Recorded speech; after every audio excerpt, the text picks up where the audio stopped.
Alhamdulillah, segala pujian kepada Allah Subhanahu Wa Taala dapat kita bersama-sama pada malam ini untuk sama-sama kita sertai program webinar yang bertajuk Mental Sihat Milik Semua. Baik, terima kasih saya ucapkan atas kehadiran tuan-tuan, puan-puan, abang-abang, kakak-kakak, adik-adik, semua yang sudi untuk meluangkan masa dengan menyertai program live kami pada malam ini. Jadi sebelum memulakan majlis, saya ingin mengajak para penonton untuk sama-sama berkongsi pautan live yang telah dikongsi pada tuan-tuan. Jadi saya minta tuan-tuan untuk sebarkan lagi live ni. Link ni untuk kita ramaikan lagi majlis pada malam ini, insya-Allah. Baik, jika ada soalan daripada tuan-tuan, tuan-tuan boleh tinggalkan dalam ruangan komen. Jadi saya akan bacakan soalan-soalan tuan pada sesi kita yang keempat, insya-Allah. Baik, sebelum kita memulakan majlis dengan ini berjemput Al-Fadil Ustaz Khairul Hidayat bin Taslim, Pegawai Kader JAKIM, Pusat Penegahan Narkotik Serendah untuk membacakan doa pembukaan majlis. Dipersilakan Ustaz. Terima kasih ya. Baik, Assalamualaikum warahmatullahi wabarakatuh. InsyaAllah sama-sama kita tanda tangan untuk mohon doa kepada Allah SWT. Al-Fatihah. A'udzubillahi minasyaitonirrajim. Bismillahirrahmanirrahim. Alhamdulillahi rabbil alamin. Ar-Rahmanir-Rahim. Malik yaumiddin. Iyyaka na'budu wa iyyaka nasta'in. Ihdinas siratal mustaqim. صراط الذين أنعمت عليهم غير المغضوب عليهم ولا الضالين آمين. نعوذ بالله من الشيطان الرجيم. بسم الله الرحمن الرحيم. الحمد لله رب العالمين والصلاة والسلام على أشرف الأنبياء والمرسلين سيدنا محمد وعلى آله وأصحابه أجمعين. اللهم اغفر لنا ذنوبنا والوالدين وارحمهم كما ربونا صغارا ولجميع المؤمنين والمؤمنات والمسلمين والمسلمات الأحياء منهم والأموات برحمتك يا أرحم الراحمين. يا الله يا رحمن يا رحيم. Hanya padamu sahaja kami panjangkan kesyukuran atas segala rahmat dan berkat-Mu. Bersempena dengan program webinar pengurusan psikologi diri pasca pandemik pada hari ini, kami memohon inayah dan taufik-Mu, kurniakanlah kesejahteraan dan kebahagiaan kepada kami.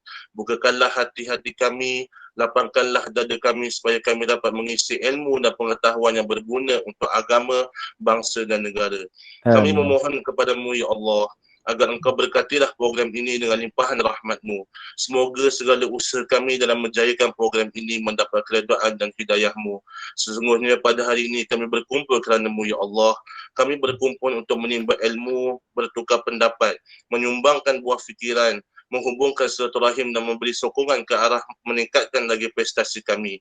Kami memohon kekuatan dari hadrat-Mu, Ya Allah, supaya kami yang hadir pada hari ini agar kami dapat melaksanakan segala kebajikan, dan kami mohon perlindungan dengan Engkau daripada melakukan keburukan. Ya Allah, kurniakanlah kepada kami kekayaan ilmu pengetahuan dan hiasilah diri kami dengan sifat lemah lembut, serta muliakanlah kami dengan ketakwaan dan indahkanlah diri kami dengan kesihatan. Rabbana atina fid dunya hasanah wa fil akhirati hasanah wa qina adzabannar. Wa sallallahu ala sayyidina Muhammad wa ala alihi wa sahbihi wa sallam. Walhamdulillahi rabbil alamin. Wallahu minna wa minkum. Amin, amin, amin ya rabbal alamin. Terima kasih saudara Ustaz Khairul Hidayat atas bacaan doa itu tadi. Sedap suara Ustaz. Mungkin imam di tempat serendah rasanya. InsyaAllah. Amin. Baik, saudari-saudari yang saya hormati sekalian, izinkan saya memperkenalkan diri dan juga panel jemputan kita pada malam ini. Baik, saya Muhammad Firdaus bin Syudi, selaku moderator kita pada program malam ini, dan panel jemputan istimewa kita pada malam ini ialah yang berbahagia Tuan Syamsul Bahrin bin Harun. Tuan Syamsul Bahrin adalah merupakan seorang kaunselor berdaftar di Malaysia dan juga merupakan seorang pendidik di Universiti Malaya. Beliau berasal dari negeri Melaka, mempunyai pendidikan yang cukup luas dalam bidang psikologi dan kaunseling. Semenjak menuntut di universiti dan sehinggalah sekarang, beliau masih aktif dalam pendidikan serta program yang melibatkan psikologi dan kaunseling. Jika kita lihat dari sejarah biodata Tuan Syamsul ni, Beliau sebenarnya seorang yang hebat ya tuan-tuan. Bermula dengan kerjaya sebagai seorang guru di Pahang.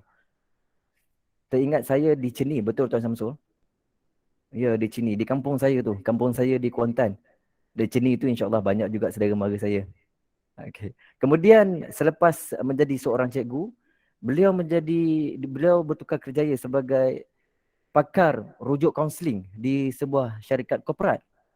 Selepas itu beliau beralih semula ke dunia pendidikan dengan menjadi tenaga pengajar di Universiti Malaya secara sambilan. Universiti-universiti lain juga dia ada ambil yang berada juga di bawah salian Universiti Malaya dan sehingga sekarang beliau masih aktif menjadi tenaga pendidik. Saya anggarkan pengalaman Tuan Samsul dalam kerjaya Tuan sangat-sangatlah besar jika nak dibandingkan dengan saya ni serta kami yang ada dalam program ini yang hanya mengenali secebis dari ilmu psikologi. Tuan-tuan, sememangnya beliau adalah seorang yang pakar dan amat berpengalaman dalam bab pengurusan psikologi. Selamat datang saya ucapkan pada Tuan Syamsul Bahrain. Tuan Syamsul, apa khabar? Alhamdulillah, sihat. Alhamdulillah. Untuk makluman semua, saya sebenarnya dah lama mengenali Tuan Syamsul ni.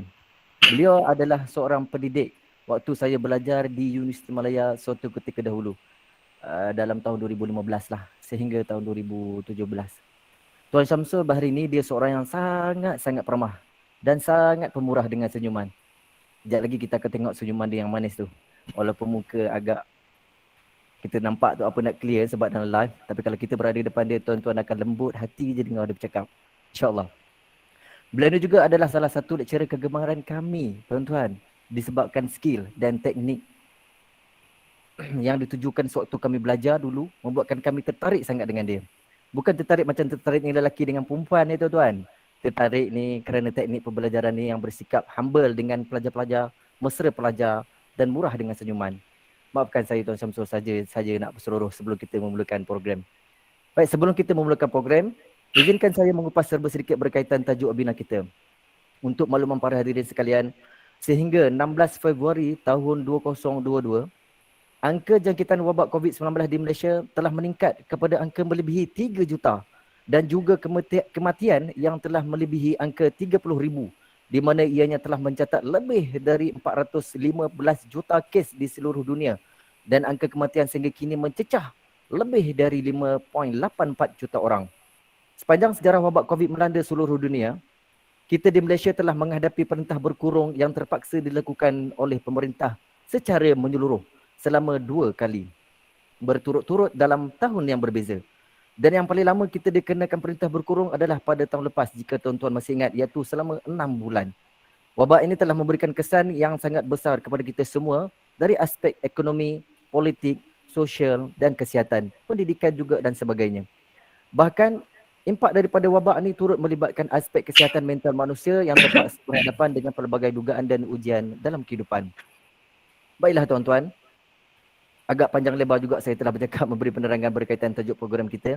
Saya mempersilakan panel jemputan kita untuk berucap dan memberi penerangan berkaitan tajuk kita iaitu mental sihat milik semua. Tuan Syamsul, mengikut dari kefahaman tuan, apakah itu yang dimaksudkan dengan mental sihat milik semua? Mohon Tuan Syamsul dapat menerangkan dengan lebih lanjut berkaitan dengan topik hangat yang akan dibincangkan pada malam ini. Dipersilakan tuan. Assalamualaikum warahmatullahi wabarakatuh. Waalaikumsalam. Selamat sejahtera. Lebih dahulu saya nak cek suara saya clear. Alhamdulillah, dari pendengaran saya, suara Tuan Syamsul sangat-sangat clear. Syarul, okey Syarul lah? Alhamdulillah, okey, suara jelas. Okey. Jelas. Tapi kalau along the way tu ada masalah, cepat-cepat beritahu sebab Okey, baik. program saya dah bercakap setengah jam, tak ada siapa beritahu bahawa mereka tak dengar suara saya. Okey tak, kita pantau suara Okey, saya. pantau Teruskan. Sebab dari segi internet saya tengok macam ada lapse Saya dah bergerak tapi kat dalam gambar tu tak bergerak. Okey, baik. Okay. Alhamdulillah Rabbil Alamin. Wassalatu wassalamu ala ashrafil anbiya wal mursalin wa ala alihi wa sahbihi ajma'in. A'udzubillahi minasyaitonir rajim. Wa may yattaqillaha yaj'al lahu makhraja wa yarzuqhu min haitsu la yahtasib. Wa may yatawakkal 'ala Allah wa huwa hasbuhu innallaha balighu amrih qad ja'alallahu likulli syai'in qadra. Allahumma shalli ala sayyidina Muhammad wa ala ali sayyidina Muhammad. Yang saya hormati lagi kasih Tuan Moderator, Saudara Firdaus, serta sahabat-sahabat sekalian yang dalam talian. Ada yang saya kenali, ada yang mungkin ini adalah perkenalan yang pertama. Ada juga student yang lalu dan student yang semasa. Linda, welcome to the program, and Naba daripada AKPK, Executive Counseling. Okay, Naba. Thank you Tuan, thank you. Linda. Thank you Tuan Haji. Okay, baik. Kita sama-sama berdoa. Mudah-mudahan Allah pemudahkan saya untuk menyampaikan apa yang penting dengan mudah dan jelas. Dan saya doakan tuan-tuan, perempuan semua dapat memahaminya. Bukan sekadar jadi satu pengetahuan, tapi dapat kefahaman yang tepat dan diberi keyakinan untuk praktis benda ni lah. Dan terlebih dahulu praktis ke atas diri kita, keluarga kita, dan kemudian orang-orang yang dekat dan yang memerlukan. Sebab kehidupan seharusnya begitulah. Segi falsafahnya dia kata, kita mula-mula dilahirkan, kemudian kita belajar sesuatu, kemudian kita perolehi mungkin ilmu, kita perolehi jawatan, kita perolehi duit, dan bila dah dapat, jangan lupa memberi. Betul. Dan memberi itu bukan mesti dalam bentuk wang ringgit saja, tapi juga dalam bentuk ilmu dan pengalaman. Sebelum berlaku fasa yang terakhir dalam kehidupan kita, that is, suka tak suka, bersedia atau tidak, you are going to leave this world. That's correct. Dia kata mula kita born, then learn, you gain, then you give, last you are going to live.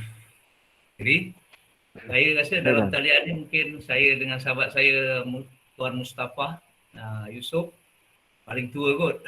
Kami dah 61 kan. Jadi walaupun kita akan pergi, tapi proses lahir tu sudah berlalu, tapi proses kedua di mana kita kena terus belajar, dan mudah-mudahan kita sentiasa dapat ilmu yang baru, kefahaman yang lebih tepat, dan seharusnya bila dapat tu kita memberilah. Dan lebih lagi saya sangat berterima kasih kepada pengajar program kerana memberi peluang saya untuk berkongsi lah. Mudah-mudahan ini adalah satu juga proses pemberian yang tak seberapa lah. Baik. Saya tahu saya tak jawab soalan lagi, itu baru mukadimah dah. Okey. Jadi macam ni. Saya minta izin santai-santai je santai-santai je. Bahkan masa saya menyampaikan ni kalau nak mencelah pun boleh ya. Tapi minta izinlah dengan moderator kalau diizinkan. Saya yang menurut perintah, walaupun sekarang orang tu dia menjalankan amanah kan. Tapi Betul. okey, menurut perintah dengan amanah. Okey. Boleh. Baik. So, kita punya tema ialah mental sihat milik semua. Okey. Secara positifnya, tajuk ni dah baiklah. Dah baik. Tajuk ni tak ada konotasi yang negatif. Dan mudah-mudahan tajuk yang baik, hasilnya juga baik. InsyaAllah. Maksud yang saya faham daripada tema ni adalah kita semua sebenarnya secara fitrah. Secara fitrah maknanya kita dilahirkan dengan nikmat itu. Tuhan Maha Adil, dia beri kita nikmat yang sangat berharga, iaitu kita ada mental yang sihat. Semua orang lahir dulu, saya yakin yang ada dalam talian ini khususnya, dikurniakan dengan status mental yang sihat. Ataupun kita guna satu istilah yang lebih tepat, iaitu kita mempunyai kesihatan mental yang baik. Jadi memang betul, kita telah memiliki mental yang sihat, kita telah memiliki kesihatan mental yang baik selama ini. Cuma kita perlu tahu, kita perlu ada kesedaran, ataupun dalam bahasa Inggeris dia kata you should have the awareness. Kita perlu ada kesedaran bahawa apa yang ada pada kita ni sifat dia tak kekal. Yang kekal hanya Tuhan saja. Itu kalau kita lihat dari sudut agamanya lah. Yang kekal hanya Tuhan saja. Yang selain daripada Tuhan semuanya bila-bila masa boleh binasa. Termasuklah nikmat mental yang sihat, ataupun termasuklah nikmat kesihatan mental yang baik ni. Dia boleh gone, dia boleh pergi. Tetapi sebenarnya kita juga diberi satu peluang untuk memelihara mental yang sihat ni, ataupun mengekalkan mental yang sihat ni, ataupun mengekalkan kesihatan mental yang baik. Jadi kalau lepas ini, na'udzubillah, mental kita jadi tak sihat atau kesihatan mental kita jadi tidak baik, itu bukan salah siapa-siapa. That is your choice. Mungkin berat bagi setengah orang untuk menerimanya. Tapi itulah realiti, itulah hakikatnya. Kalau mental kita jadi tak sihat, kalau kesihatan mental kita jadi tak baik, sebenarnya bukan salah COVID-19. Sebutlah apa-apa jenis ujian yang dahulu atau sekarang atau akan datang. Kita tak tahu, after COVID-19 mungkin ada benda-benda lain. Still, bukan benda itu yang menentukan mental kita sihat, ataupun bukan benda itu yang menentukan kesihatan mental kita baik atau tidak. InsyaAllah yang menentukan mental kita sihat ataupun kesihatan mental kita baik, kita. Tuhan bagi pilihan dan kuasa untuk berusaha itu pada kita. Dan dengan izinnya, insyaAllah kalau kita dah merancang dengan baik, dah berusaha bersungguh-sungguh, doa supaya kita punya mental sentiasa sihat, supaya kesihatan mental kita sentiasa baik, insyaAllah itulah yang kita akan dapat. Jadi kalau kita pegang pada konsep ini, insyaAllah apa sahaja yang akan berlaku di keliling kita tak ada masalah sebenarnya. Dan kita kena terima lagi satu realiti, you cannot control other than yourself. Saya tidak boleh kawal Firdaus, saya tak boleh kawal Nawa, saya tak boleh kawal Linda, saya tak boleh kawal sahabat saya. Misalnya Ikhwan, saya tak boleh kawal, tiba-tiba Ikhwan nak offline ataupun dia online tapi dia dah pergi mana-mana. I cannot control any of you. Jadi betul, mungkin nampak aja online, bukan buruk sangka, nampak aja dalam online ada 36 orang. Mungkin sebenarnya yang mendengar tu 6 orang. Mungkin Tanta yang mendengar tu Lala hanya moderator je. Sebab moderator tak boleh lari dengan penceramah. Syarul dia boleh lari. Itu maknanya realiti dalam kehidupan yang kita kena faham. Kita tak boleh kawal apa-apa pun. Kita hanya boleh kawal diri kita saja. Cuma kita kadang-kadang keliru, kita rasa macam kita boleh kawal isteri kita, kita boleh kawal suami kita, kita boleh kawal. Mereka pilih untuk seolah-olah dengar cakap kita. Mereka pilih untuk seolah-olah bersama dengan kita. Bukan kita yang kawal sebenarnya. Itu pilihan mereka. Jadi pandemik nak berlaku ke atau nak hilang ke, sebenarnya tak ada masalah bagi orang yang faham lah pada konsep ini. Jadi dia cuma perlu belajar bagaimana nak berurusan dengan isu ini. Pandemik datang, macam mana nak berurusan dengan pandemik ini? Okey, besok apa? Inflasi datang, bagaimana nak berurusan dengan inflasi? Okey, ribut datang, bagaimana nak berurusan dengan ribut? Begitu juga. Misalnya umur tua datang, bagaimana nak berurusan dengan umur yang tua? Macam sakit datang ni saya ni. Saya sebenarnya pegang tongkat ni. Petang semalam saya tengah berdiri berdiri secara statik, tiba-tiba pinggang sebelah kanan saya macam tersentap dan saya terpaksa jalan pakai tongkat ni. Tapi saya tak maulah cakap pada Firdaus ke Syarul, oh saya ada sakit pinggang ni. Dia pilihan saya lah sekarang. Sebenarnya kalau tanya saya jawab sihat je. Sebab itu pilihan saya. Saya nak cakap saya sakit ke sihat. Buat apa saya cakap saya sakit? Lebih baik saya cakap saya sihat. Kan? Sekurang-kurangnya adalah energi untuk fight kesakitan tu. Memang saya semayang pun tak boleh nak rukuk, tak boleh nak sujud je biasa. Gaya semalam. Tapi macam saya cakap lah, apa pun nak berlaku dalam kehidupan kita, kadang-kadang tak perlu sebab yang begini-begini atau begitu-begitu. Misalnya saya bukan jatuh pun, saya tengah berdiri secara statik ke, tiba-tiba dan kena tahu dalam kehidupan ni kalau Tuhan nak bagi sesuatu kepada kita, Tuhan tak perlu apa-apa sebab pun. Dia nak datangkan pandemik, dia tak perlu apa-apa sebab, dia nak datang. Tapi bila dia datang tu ujian untuk kita lah. Tuhan nak ambil kesihatan kita, tak perlu apa-apa sebab. Tuhan nak matikan kita pun tak perlu apa-apa sebab. Cuma manusia ni perlu sedikit sebab-sebab supaya dia lebih cepat berlapang dada. Bapaknya dah sakit 4 tahun, itu meninggal. Dia berlapang dada lah, bapak aku dah sakit 4 tahun. Boleh ke Tuhan nak ambil nyawa bapak kita? Bapak kita tengah sihat, terus mati. Tapi kalau kita faham semua tu, insyaAllah mental kita sentiasa sihat dan kita ada kesihatan mental yang sangat baik. Okey, setakat ni boleh faham? Boleh faham ke?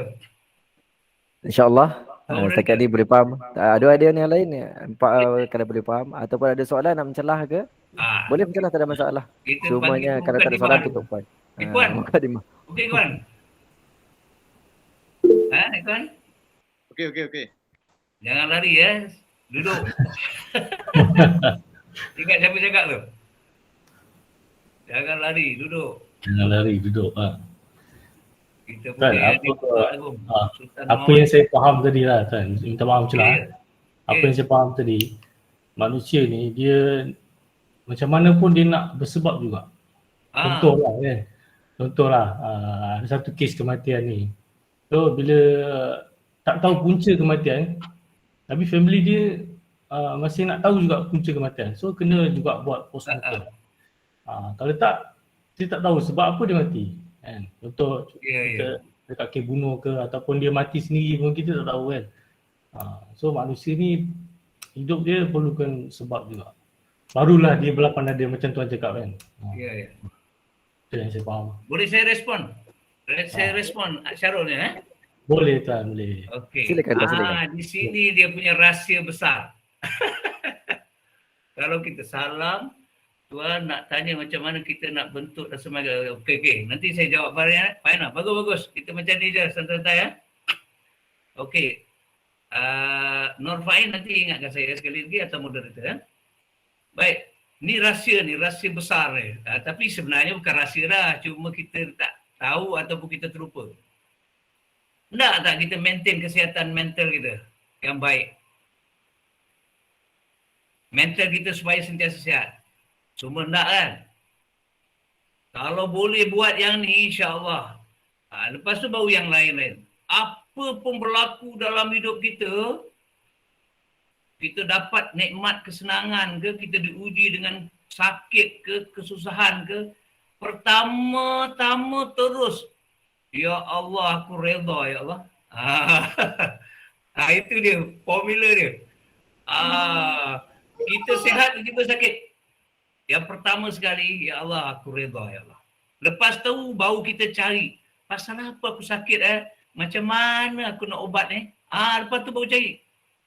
Dan formula ini telah dipraktiskan oleh, saya ingat lagi, seorang sahabat saya di Muazzam Shah. Dia diserang stroke. Dalam sihat-sihat diserang stroke. Saya tanya dia, bang, macam mana abang boleh cepat sembuh abang?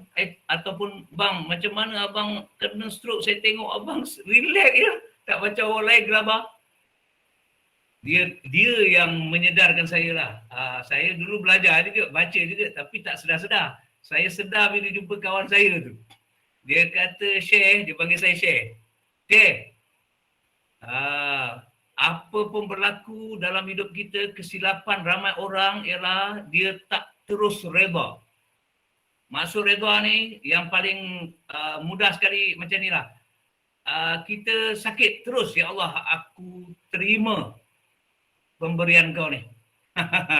Ujian kau ni. Terima dulu. Kita nakkan macam saya lah, katalah saya selalu murid-murid, saya panggil murid-murid lah. Murid-murid macam sekolah rendah. Mahasiswa-mahasiswa yang pernah saya ajar dia. Tahu saya dulu buat PhD 8 tahun tak clear betul. Lepas tu siap Syarul tanya, dah siap tak doktorate? Saya jawab seramba je, tak siap. Dan alhamdulillah saya rasa saya tak pening kepala lah pasal tak siap tu sebab saya reda je lah. Tapi bukan bermakna saya reda tu saya tak berusaha apa. Apa pun saya terima dulu. Lepas tu saya cek lah mengapa aku tak siap. Oh baru lepas tu saya cek. Dan kalau saya nak siapkan saya tahu benda ni saya kena atasi. Jadi kawan saya tadi berbalik pada kawan saya tu dia terus aku reda ya Allah stroke ni kau bagi pada aku. Terima kasih ya Allah. Macam tu terima kasih. Lepas tu baru dia fikir macam mana nak ubat ya. Cepat dia sembuh. Percayalah ramai yang lambat sembuh tu pasal dia punya kunci dia tak buka lagi. Kunci dia adalah apa-apa reda dulu. Termasuk pandemik ni. Reda lah. Kita diuji dengan pandemik. Ni dah masuk tahun ketiga. Tapi seluruh Malaysia mungkin ada masalah lagi. Seluruh dunia mungkin ada masalah lagi. Reda dulu. Sama-sama pakat-pakat.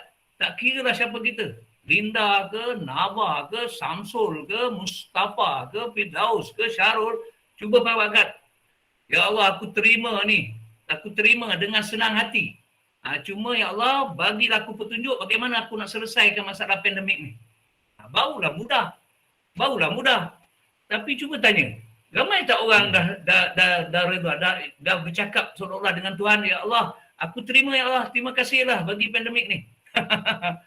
Ramai cakap macam mana, bila nak selesai lagi ni? Bila Tuhan nak ambil ni? Bila nak angkat ni? Engkau redalah dulu. Sibuk tanya bila Tuhan nak angkat pandemik ni, bila Tuhan nak angkat penyakit ni. Tuhan tunggu kita cakap, aku reda ya Allah. Nanti tak pasal-pasal, tak ada buat apa-apa pun mungkin. Kod-kod tak ada buat apa-apa pun. Minum air sejuk je, semua baik daripada COVID-19. Sebab dari segi akidahnya yang mendatangkan penyakit dia, yang menyembuhkan pun dia. Kita hanya berusaha je cari jalan, makan ubat. Baik Rul Jadi Rul, tak baik, salah cari sebab tu Rul. Tapi pertama sekali kena, ya Allah aku terima. Aku terima. Susahnya nak siapkan ijazah ni, aku terima. Susah. Betul tak? Susah betul? Betul kan. Dengan duitnya, masanya. Tapi nanti kalau kita dah, ya Allah aku terima kesusahan ini ya Allah. Cuma engkau yang aku sembah, engkau juga yang aku mohon pertolongan. Kalau betul kita menyembah Allah, kita terimalah apa yang dia bagi pada kita. Itu betul. Menyembah Allah. Ini kata menyembah Allah. Tapi yang dia beri kita tak terima. Dia beri kita hujan, kita tak terima. Dia beri kita panas, kita tak terima. Terimalah dulu. Lepas tu, ya Allah, tolong tunjuklah ni hujan lebat ni macam mana aku nak balik ni. Ya Allah, ni pandemik dah 3 tahun ni macam mana nak selesai ni. Baik. Okey, tak boleh panjang-panjang Firdaus. Saya tengok Farain mana apa tadi? Farain dia ada soalan, dia nak tanya macam mana kita nak bentuk dan semai kesihatan mental yang baik secara konsisten lah. Okey. Baik, sebenarnya saya tak definasikan lagi apa itu kesihatan mental, betul tak? Bermukadimah tuan Baik. Saya definasikan dulu kesihatan mental. Baik, silakan. Supaya kita berpegang pada definisi yang sama. Tapi minta maaf, saya tak ada buat citation lah. Saya guna ayat saya sendiri je. Boleh, tak ada masalah tuan, silakan. Okay. Ada 2 perkataan yang hampir-hampir menggelirukan ramai orang. Kesihatan mental dengan penyakit mental. Okey. Baik. Kesihatan mental dengan penyakit mental tak sama. Tetapi kalau kita tak ada kesihatan mental, kita tak jaga kesihatan mental yang baik, dia boleh pergi ke penyakit mental. Boleh faham Azam? Okey. Yang dalam talian ni semua tak ada masalah berkaitan penyakit mental. Okey. Okey, kita tak payah definasi, cuma saya nak beritahu kalau tuan-tuan faham tu maknanya memang betul lah tak ada penyakit mental. Tapi kalau tak faham, iya ke? Ya ke? Baik. Dalam talian ni semua tak ada isu berkaitan penyakit mental. Tetapi mungkin ada isu berkaitan kesihatan mental. Okay, Baik. Boleh faham ke? Okey. Kalau kita ada mengalami penyakit mental, kalau na'udzubillah lah, contoh kalau saya lah ada mengalami penyakit mental, betul?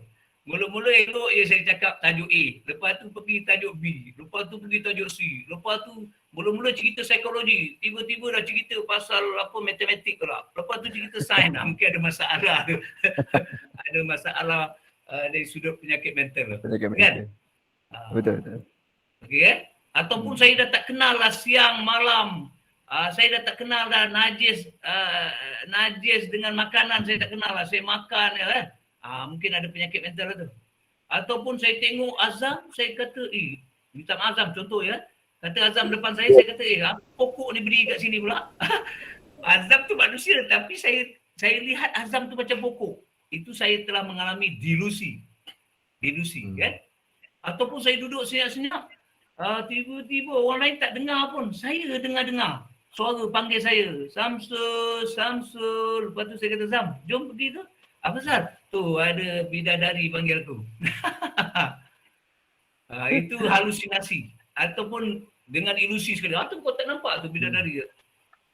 Baik, itu semua dah pergi kepada sebelah tadi yang agak serius. Nak pergi ke arah penyakit mental. Okey, definasi saya secara operasional. Saya tak define word by word, tapi saya ambil contoh. Kemudian kesihatan mental, macam mana kita nak tahu kita ada masalah kesihatan mental tak? Bila kita tidak dapat berfungsi dengan baik lagi, tapi masih lagi dalam kategori normal, tapi cuma kita tahu fungsi fizikal kita sudah tercabar, fungsi intelektual kita dah tercabar, fungsi emosi kita dah tercabar, fungsi spiritual kita dah tercabar. Fungsi sosial kita dah tercabar. Kadang-kadang okey, kadang-kadang tak okey. Tapi masih lagi lebih banyak okey daripada tak okey lah. Tapi kalau dah banyak tak okey daripada okey, itu dah nak pergi kepada penyakit mental lah. Azam berapa persen sekarang? Okey dia berapa persen? Alhamdulillah Tuhan, 80% okey. 80%. Fungsi fizikal berapa persen Azam bagi sekarang? Setakat ni fungsi fizikal saya 100%. InsyaAllah 100%. 100%. Masih lagi tidak ada kebergantungan fizikal lagi Tuan. Okey. Fungsi intelektual, moderator, okey. Berapa persen? Saya Tuan Alhamdulillah berfungsi dengan baik lagi. Masih lagi belum pergi kepada sakit mental. 100% insya-Allah. 100% Ya insya-Allah. Fungsi apa emosi, Syarul. Okey betul. Alhamdulillah okey. Ceria malam ni, ceria. Okey. Fine, Nur fine. Fungsi spiritual fine okey. Fine? Ya. Okey Tuan. Oh, Nur Fain, lelaki ya? Lelaki. Itu nama cahaya kemaafan pahlawan tu Tuan. Apa dia? Nama tu adalah cahaya pahlawan kemaafan. Masya Allah. Afwan. Baik, saya terang je ni. Okey. Azam dia kata 100%. Saya nak tanya soalan. Azam, apakah fungsi fizikal Azam? Fungsi fizikal Tuan, pada takrifan saya, fungsi fizikal ni adalah kita punya cara sosiologi lah. Sosiologi kita badan kita boleh berfungsi dengan baik tanpa ada sebarang masalah ataupun gangguan. Seperti kita gangguan kebangkitan fizikal daripada tanpa dibantu oleh mana-mana subsystem daripada luar. Budak universiti memang dia jawab je. Betul salah tak kira. Budak universiti. Dia jawab je. Betul salah dia tak kira. Baik. Okey. Okey, ini jawapan yang saya nak sampaikan lah. Cara mudah je, nak tahu kita punya fungsi fizikal okey ke tidak, kita balik kepada semua panca indera kita. Baik, mata fungsinya melihat. Okey, clear tak sekarang? Kalau pokok kita nampak pokok ke tidak? Kalau pokok kita nampak batu, itu ada masalah tu. Jadi fungsi telinga apa? Mendengar. Okey tak? Okey, orang cakap azam. Kita dengar azam ke kita dengar azamnya? Kan? Okey. Fungsi hidung. Dia bau. Okey tak? Kalau cium durian, bau durian ke tidak? Okey. Fungsi apa? Lidah. Kalau rasa masin ke atau manis? Kan? Fungsi kulit. Dia sentuh. Kalau sejuk, rasa sejuk ke tidak? Jangan besok bila pergi tempat ada salji, kita tak rasa sejuk, kita rasa panas. Ada masalah gitu. Kita bagi fizikal. Baik.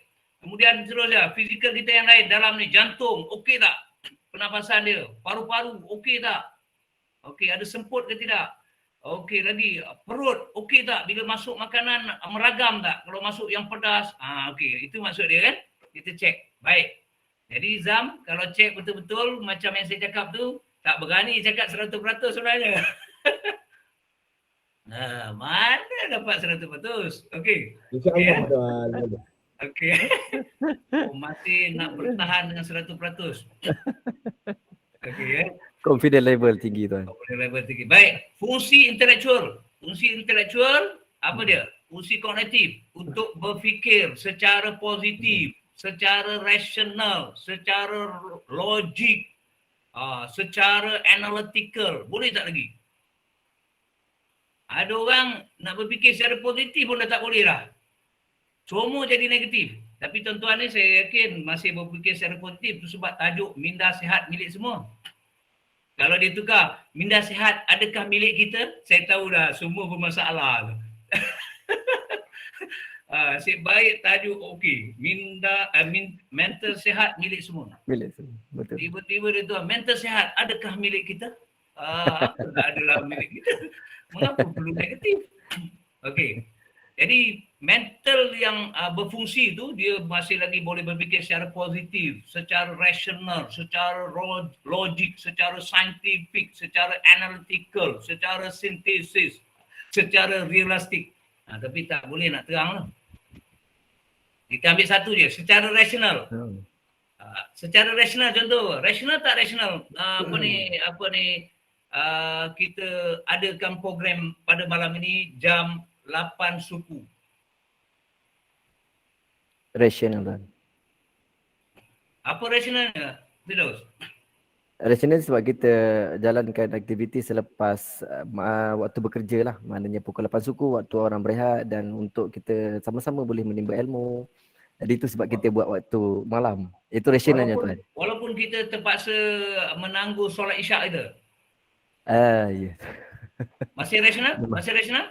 Masih rasional dalam kalau nak kita daripada konteks Islam pada fahaman saya tuan, dalam kita sekarang ni tuan pun banyak mengolah ilmu berkaitan dengan ilmu agama. Maknanya dalam program tu kita berada dalam majlis agama. Itu anggapan saya. Bermakna kita menimba ilmu agama walaupun kita dengan cara menangguhkan solat.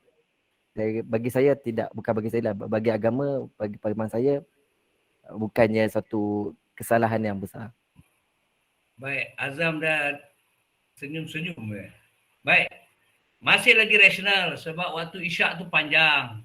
Ya kan? Waktu isyak tu panjang. Tapi kalau kita buat pukul 7, itu tak rasional lah pasal waktu maghrib tu pendek. Betul. Kan?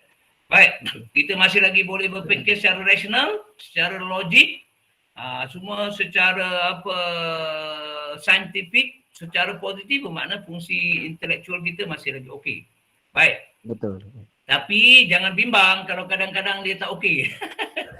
Dia tak dapat 100%. Contohnya macam mana tu tuan? Boleh tuan Contoh uraikan? Contoh, contoh ni kadang-kadang kita apa ni diuji macam ni Kadang-kadang Allah nak uji kita, kita pun tak perasan cepat, kita tak sedar cepat, jadi kita melata. Kan? Jadi hilang rasional dia. Contoh macam ni. Saya kan pensyarah tuan-tuan ataupun saya cikgu tuan-tuan. Jadi kebanyakan orang dia punya pemikiran bila engkau cikgu, anak murid mesti hormat engkau. Mesti hormat engkau. Tiba-tiba anak murid tak hormat. Dia jadi marah. Kau ni, kau murid tu, apa saya tak hormat aku cikgu? Jadi dari segi adabnya, memanglah dia kena hormat cikgu dia. Tapi secara rasionalnya, itu pilihan dia. Dia nak jadi orang baik, nak jadi orang jahat tu dia pilih lah. Dia nak hormat cikgu dia atau tidak, itu dia pilih lah. Dan kita sebagai cikgu, kalau dia pilih untuk tidak hormat, tak apa. Kita kalau rasional dan positif, kita doakan mudah-mudahan anak murid aku ni berubah. Tapi kalau kita tak rasional, kita terus jadi marah, kita jadi terus aku doakan kau 7 keturunan. Itu tak rasional. Apa hal kesilapan dia kau doa sampai 7 keturunan pula? Betul. Itu tak rasional. Walaupun dia tak hormat kita, apa akan berkurangan ke pahala kita sebab mengajar dia? Tak kurang pun. Kalau tuan-tuan tak hormat saya, pahala saya kalau saya ikhlas tak kurang pun. Tak kurang pun. Betul. Bahkan kerana saya boleh bersabar dengan kerenah tuan-tuan yang tak kata tak hormat tu, pahala mungkin lagi naik. Ada bonus pula, Syarul. Macam tu. Baik, kita pergi balik. Fungsi emosi. Tadi Syarul cakap emosi masih berfungsi. Okey. Dia senang je nak tahu kita punya emosi masih berfungsi atau tidak. Emosi ni macam-macam ada. Emosi sedih, marah, takut, gembira. Semua emosi tu kita perlukan, ikhwan. Kita perlukan semua emosi yang orang sebut kadang-kadang dengan konotasi negatif. Dia kata marah. Sebenarnya kita pun perlu emosi marah. Takut. Kita perlu emosi takut. Saya ada bipolar mood disorder type 2. Okey, tidak. Okay. Kita perlu emosi itu semua. Tetapi kalau dia berfungsi macam ni, dia marah bila patut marah, dia sedih bila patut sedih, dan dia tahu bagaimana nak marah, bagaimana nak sedih, dia tahu tahap kesedihan itu yang perlu ada. Kalau kita tak ada emosi marah, kacau. Tapi kita kena tahu bila nak guna emosi marah tu. Misalnya bila orang cabar kedaulatan negara kita. Kita sebagai warga negara Malaysia, tak kira apa bangsa, agama kita, takkan kita tak marah. Orang kata Malaysia ni begini. Kalau saya marah. Tapi bagaimana kita nak terjemahkan marah kita? Adakah kita perlu angkat senjata dan pergi cari mereka dan tembak sampai mati? Tak. Apa yang dia kata kita tak berdaulat tu? Dia kata Malaysia bukan negara yang berdaulat sebab rakyatnya tak hormat kepada yang di-Pertuan Agong dan raja-raja. Kita ceklah, betul ke? Kalau betul, baikilah. Itu cara kita. Aku marah betul lah dia dah cakap kita. Tapi memang benar dia cakap kita tu. Kita tak gerti hormat Agong, kita tak gerti hormat Sultan dah. Jadi kita kena baiki sekarang. Contoh. Kan? Hatta orang hina agama. Marah tak? Marah. Kalau saya sebagai orang Islam, orang hina Islam, saya marah. Tapi bagaimana saya mengurus kemarahan saya? Adakah saya perlu bunuh dia? Tak. Macam Nabah, Linda. Nabah agama apa Nabah? Tuan Haji. Nabah agama apa? Agama Hindu. Kalau ada orang hina agama Hindu, Nabah tentu marah. Tapi bagaimana Nabah nak mengurus kemarahan itu? Kan? Adakah juga dengan menghina agama lain? Tak betul. Tak betul. Betul. Jadi kita marah, tapi bagaimana nak mengurus marah tu yang ramai orang gagal. Dan kegagalan kadang berlaku tempat tak patut marah, dia marah. Kan? Tempat tak patut marah, dia marah. Misalnya hujan turun, marah. Hujan turun mana boleh marah. Sebab tak ada kena-mengena dengan siapa-siapa hujan turun tu. Itu memang kehendak Tuhan. Ada seorang Perdana Menteri ke yang mengarahkan? Okey, hari ini hujan turun. Tak ada. Perdana Menteri pun tak mau hujan turun sebab dia nak pergi melawat kawasan. Jadi hujan turun tak boleh marah. Tapi ada orang hujan turun marah, panas tak boleh marah. Tapi ada orang panas marah. Kematian kita tak boleh marah. Ada orang bila meninggal bapaknya, maknya dia marah. Pasal apa marah? Sebab semua orang ada titik nokta dia. Sama ada dia sakit atau tidak, sampai titik nokta dia pergilah. Cuma kalau ada sakit, kita dah bersedia beberapa tempoh semasa dia sakit tu. Sebab biasa dalam pemikiran kita, orang sakit ni akan bawa ke mati. Kita ingat ikhwan tak sakit ni tak akan mati. Kan? Betul kan? Betul. Baik. So, bila kita cakap emosi kita berfungsi atau tidak, kita kena check. Okey, bila patut sedih, aku sedih tak? Bagaimana aku sedih? Dan tahap kesedihan, itu saja. Bila patut aku gembira tak? Bagaimana aku bergembira? Dan tahap kegembiraan. Kadang-kadang kita tengok dalam media sosial, menguruskan kegembiraan pun ramai orang fail. Sudah-sudahlah, orang dah tahu dah kita dapat ijazah tu. Tiap-tiap tahun nak post. Setiap kali convocation, tarikh convocation tu kita post gambar kita combo. Review tak review? Review. Saya lihat benda tu tak perlu pun. Tapi itulah mesej yang sampai melalui media sosial. Ramai orang ada masalah menguruskan fungsi emosinya. Sebab kita kena tahu benda yang kita dapat sebagai nikmat tu ada orang lain tak dapat. Kadang-kadang dia menimbulkan sakit hati, benci. Kan? Betul kita kaya, tapi kau beritahu kekayaan kau seluruh dunia, kau sampaikan tak perkongsian kekayaan tu pada semua orang. Kalau kau tak kongsi kekayaan tu pada semua orang, jangan kongsi kau kaya. Boleh beritahu satu Malaysia, saya kaya, tapi dengan satu syarat. Bagi kekayaan tu, kongsi dengan orang lain. Tapi hanya beritahu saja, I am already a millionaire. Tapi satu orang pun tak dapat RM1 pun daripada kita. Hatta adik-beradik kita. Itu maknanya fungsi emosi dia tak betul. Tengok Syed Mokhtar Al-Bukhari. Dia ada kongsi kekayaan dia? Tak ada. Tapi tuan-tuan tahu tak, setiap hari syarikat dia yang mengeluarkan roti Gardenia hantar seluruh Malaysia rumah-rumah kebajikan yang memerlukan roti untuk makan. Betul. Secara percuma. Tapi dia ada cakap tak? Tak cakap. Tapi ada orang cakap kekayaan dia, tapi tak kongsi pun kekayaan tu dengan siapa-siapa pun, hatta adik-beradik dia. Orang ini maknanya dia ada masalah kesihatan mental. Dia tidak dapat menguruskan fungsi emosi gembira dia dengan baik. Baik, tak boleh panjang. Satu lagi, fungsi spiritual. Tadi, kita rasa kita dah sehat dari segi spiritual. Tapi kalau kita bila diuji saja keluh kesah, makna ada masalah dengan kesihatan spiritual kita. Orang yang kesihatan spiritual dia baik, apa pun datang dalam hidup dia, sesudah dia berancang, berusaha, berdoa, apa saja dia terima. Dia tak ada komen. Yang penting aku dah rancang, aku dah usaha, aku dah berdoa, aku serah. Sebab keputusan akhir, dapat tak dapat, berlaku tak berlaku sesuatu yang baik itu, ataupun terhindar atau tidak sesuatu yang tak baik itu daripada kehidupan kita, sesudah kita merancang, berusaha, berdoa, itu semua keputusan Tuhan. Siapa yang nakkan miskin? Berapa ramai orang merancang untuk jadi kaya, berusaha untuk jadi kaya, berdoa untuk jadi kaya, tapi tak kaya-kaya. Tapi kesilapan dia tak terima. Jadi hidup dia jadi keluh kesah.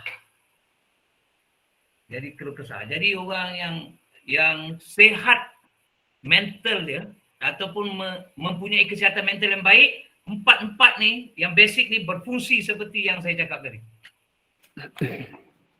Dan jangan bimbang, ada orang pun keempat-empat tu berfungsi 100% kecuali Azam, Firdaus. Okey. Tuan Haji, Azam 100% Azam. Okey, Haji, okey. Ya.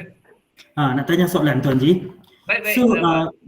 maksud Tuan Haji, kalau seseorang itu, so that means seseorang itu dia akan sentiasa bertindak rasional sekiranya dia memang dapat manage dia punya fungsi emosi, spiritual dengan mental dia dengan baik. So, maksudnya dia memang 100% dia akan rasional. Okey. Adakah begitu Tuan Haji? Okey, Naba. Thank you, Naba. Naba daripada AKPK.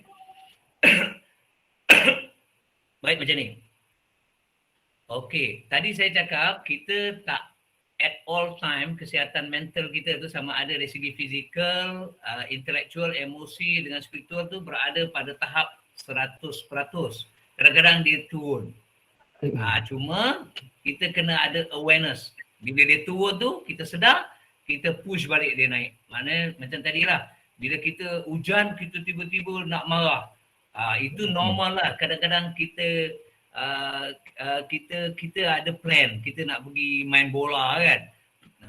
Tiba kita dah keluar, dah siap tu, kita nak naik motor tu, hujan pula turun. Masa tu kita ada satu terdetik dekat hati, hujan pula. Tapi masa itulah di antara dua, sama ada kita terus hanyut kata memang tak patut, itu satu kesilapan. Tapi kalau terdetik pertama tu kemudian kita susuli dengan okey, ini kehendak Tuhan. Kita terus stop di situ, itu benda yang sepatutnya kita buatlah. Lintasan pertama itu tak ada jadi satu kesalahan. Kan? Tapi kalau kita ikut lintasan yang buruk itu sehingga kita iakan, tak patutlah hujan. Ini betul lah, Tuhan saja tak mau bagi aku benda yang aku suka. Kita ikut akhirnya kita exaggerate, kita lebih-lebih pula. Itu yang kita patut elak lah. Jadi lintasan pertama tu Naba, itu tak apa Naba. Dia cross minda kita, dia cross hati nurani kita, dia cross kita punya nafsu. Tapi bila lintasan pertama tu kita check, kita tahu ini satu lintasan yang tak baik, kita terus buat correction. Kalau patut kita cari hujah rasional, kita rasionalkan. Kalau patut kita cari hujah untuk positifkan, kita cari hujah untuk positifkan. Kita kena berhujah dengan diri kita. Dia panggil self-talk. Okey, Naba, adakah menjawab soalan? Ya Tuan Haji, saya rasa saya dapat jawapan dia. So saya rasa dia lebih kepada belief system kita, betul Tuan Haji? Yes. Okay. Thank you Tuan Haji. Baik, Tuan Syamsul. Yeah. Kita ada soalan daripada audience. Okey. Saya ada bipolar mode disorder type 2. Saya tak pasti fungsi emosi dan spiritual saya berfungsi dengan baik atau gagal. Mostly banyak negatif. Bagaimana untuk mengubah untuk jadi lebih rasional dan mampu melawan penyakit saya di samping bantuan ubatan serta redha dengan seikhlasnya. Okey, baik. Baik. Nah, ini kalau one to one lagi baguslah, tapi ini saya jawab secara umum sebab sebenarnya kalau dalam sesi saya akan tanya lagi lah macam mana apa keadaan bipolar tu kan tapi saya tak mau tanya dan sebab ini bukan sesi counselling ini just perkongsian umum saja okey jadi bipolar ni kalau semua dah faham, memang semua dah faham saya rasa. Dia kira ada swing dari segi mood dia kan. Dia dalam gembira dia boleh tiba-tiba jadi sedih. Begitu juga dalam sedih tiba-tiba dia boleh jadi gembira. Jadi itu secara ringkas lah. Baik. Biasa orang hari ni dia sedih, tak adalah tengah sedih gembira, tengah gembira sedih. Kalau dia gembira memang dia gembira lah. Okey So, baik. Kalau nakkan rawatan tu kena jumpa psikiatris kalau kaunselor dia tak ambil dah kes tu kan dia tak ambil kes tu, tapi ni general knowledge saja saya bagi tahu baik. Basic dia macam ni, basic dia macam saya cakap tadi, kita punya emosi tu sedih atau gembira, takut atau berani, suka atau duka tu memang satu keperluan untuk diri kita. Cuma yang kita perlu teliti ialah bila kita patut gembira, bila kita patut sedih, bila kita patut takut, bila kita patut berani. Situasi itu. Okey. Kemudian bagaimana kita nak terjemahkan emosi itu dan tahap dia. Okey, saya buat contoh macam ni. Baik. Contoh saya ni, saya ambil contoh biasa je lah. Contoh kalau kita berjalan di waktu gelap gulita. Sama gelap. Gelap kan? Kita jalan tak ada lampu. Bulan pun bukan ada. Bulan bukan bulan terang lah. Lepas tu kita melewati kawasan perkuburan. Tak kira lah perkuburan Islam ke, perkuburan Kristian ke apa, kita melewati perkuburan tu. Okey. Apa yang ada dalam emosi kita ketika itu? Dua yang ketara. Sama ada kita takut ataupun kita berani. Betul tak? Pertembungan tu. Takut atau berani. Jadi keseimbangan di antara takut dan berani itu yang penting. Kalau terlampau takut, tak berjalan, kita ram. Lalas berhenti dekat tepi kubur tu tak berjalan. Terlampau takut. Terlampau takut. Ataupun terlampau takut juga, dia akan lari. Lari dia putih tapak kaki lah. Habis depan pagar pun dia langgar. Patut pagar loncat. Pagar duit tu patut dia loncat, dia langgar. Wow, ada apa pokok kayu habis dia langgar. Jadi tu terlampau takut. Kalau terlampau berani pula, nanti dia cakap besar. Dia kata, dia berhenti kat kubur tu. Ni yang dah ada dalam kubur ni. Kau ingat aku takut? Ada berani keluar lah.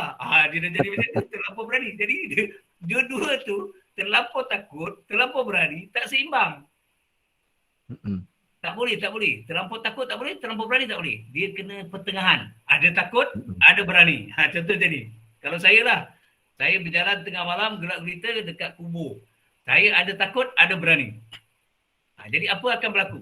Dari segi fizikal, saya akan jalan macam biasa je, tak berlari pun. Kan? Sebab ada takut tadi, saya berdoa je lah. Selain daripada mata saya pandang kiri kanan, mungkin sebab ada takut, saya bawa tongkat ni. Bukan saya takut apa-apa. Saya takut ada ular ke apa. Gelap. Kalau saya jalan tepi kubur, saya takut ada mayat naik keluar daripada kubur, itu tak rasional. Jadi ketika itu seimbang. Takut saya dengan berani saya tu seimbang macam ni.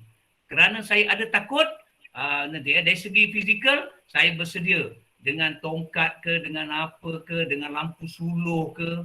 Okey, kerana ada berani, saya boleh pandang lagi kiri kanan dan sebagainya. Dan di celah-celah tu saya sentiasa berdoa. Minta dipermudahkan perjalanan. Jalan macam biasa je. Orang yang tak faham dia kata, "Woi, berani betul jalan kat kubur seorang-seorang." Sebenarnya ada takut, ada berani. Betul. Tapi seimbang. Ada takut dan ada harap. Seimbang. Takut ada, harap ada. Saya takut tak masuk neraka. Takut. Ada tak harap nak masuk syurga? Ada. Bila saya seimbang, bila saya takut, nanti mati masuk neraka, saya tak berani buat benda yang maksiat. Bila ada harap nak masuk syurga, Allah, memanglah penat nak jadi orang baik ni, tapi tak apa, bila mati besok mudah-mudahan masuk syurga. Kan seronok. Jadi kita boleh terus buat baik, kita boleh terus tinggalkan kejahatan. Jadi ini analogi saja kepada yang saya tanya tadi. Jadi keseimbangan tu penting. Keseimbangan tu penting. Jangan too ekstrim. Macam kalau kita sedih, nak menangis, silakan. Tapi tak payah mengawal. Tak payah tepuk-tepuk dada, tarik-tarik telinga. Itu ekstrim. Dan cepat-cepat cari supporting element. Bila kita ada bipolar ni, cepat-cepat cari supporting element. Dan paling mudah carilah a good listener. Mungkin nak jumpa secretary payah, nak jumpa kaunselor payah, cari a good listener. Mungkin di keliling kita tu ada adik-beradik yang he or she is a good listener.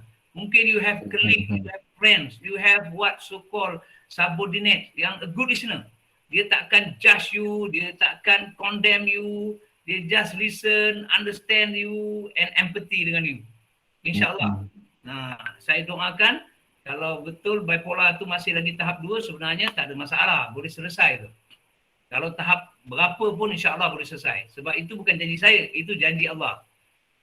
La yukallifullahu nafsan illa wus'aha.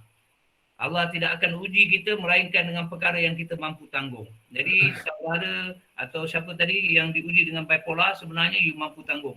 Cuma kena cari ilmu dengan cari bagaimana kita nak dapatkan bimbingan supaya kita boleh kawal emosi kita tu. Baik. Itu saja kan? Baik, alhamdulillah. Semoga dengan apa yang Tuan Syamsul kongsikan tadi dapat menjawab sedikit soalan daripada saudara kita, Puan ataupun Tuan Siti, mungkin saya anggap Puan Anggrek Yusof ya. Semoga dengan perkongsian Tuan Yusof tadi dapat menjawab soalan daripada Tuan lah. Okey, daripada apa yang Tuan Yusof sampaikan tadi, mental kesihatan yang baik ada 4 elemen, iaitu fizikal, intelektual, emosi dan spiritual. Jadi tuan-tuan, puan-puan, kita mestilah menjaga dengan baik 4 fungsi yang telah dikongsikan oleh Tuan Syamsul tadi.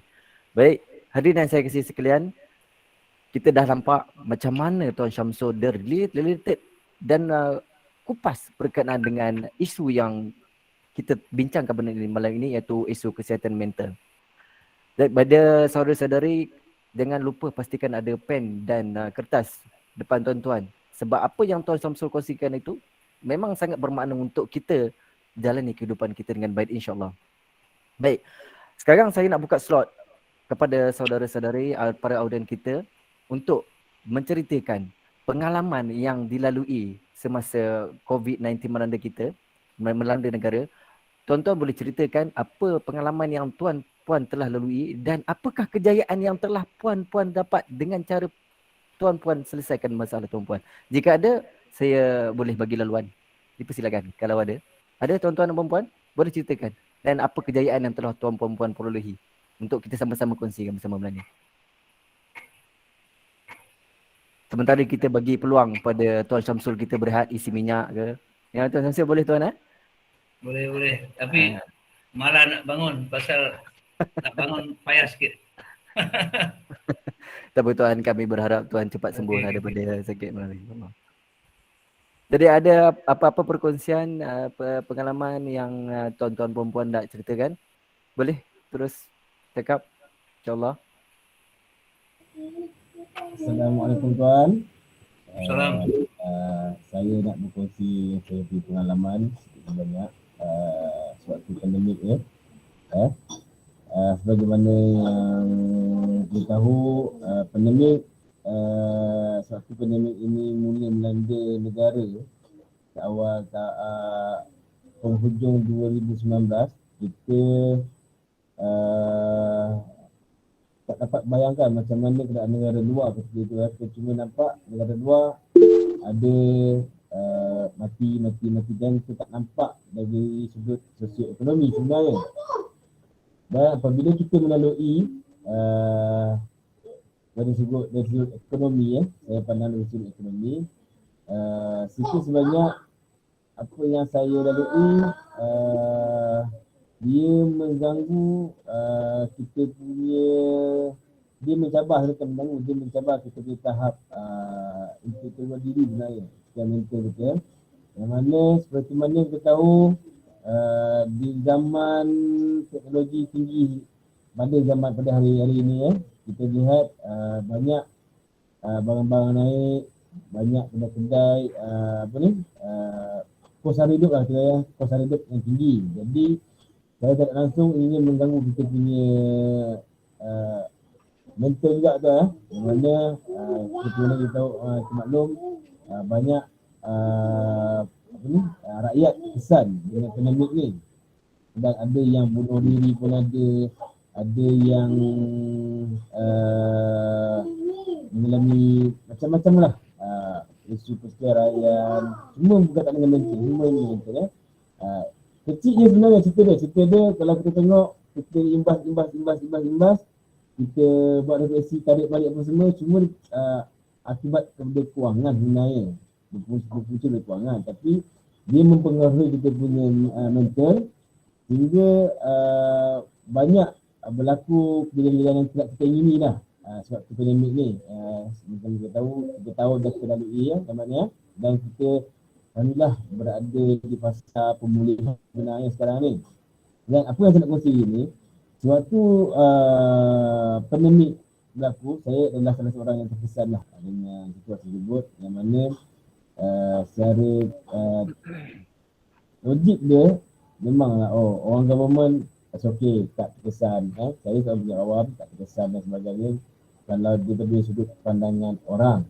Tapi secara kiki dia, realiti dia, memang saya terkesan dengan pandemik sehingga kan saya membuat kata orang tu part time job lah untuk saya survivekan diri saya dan keluarga saya.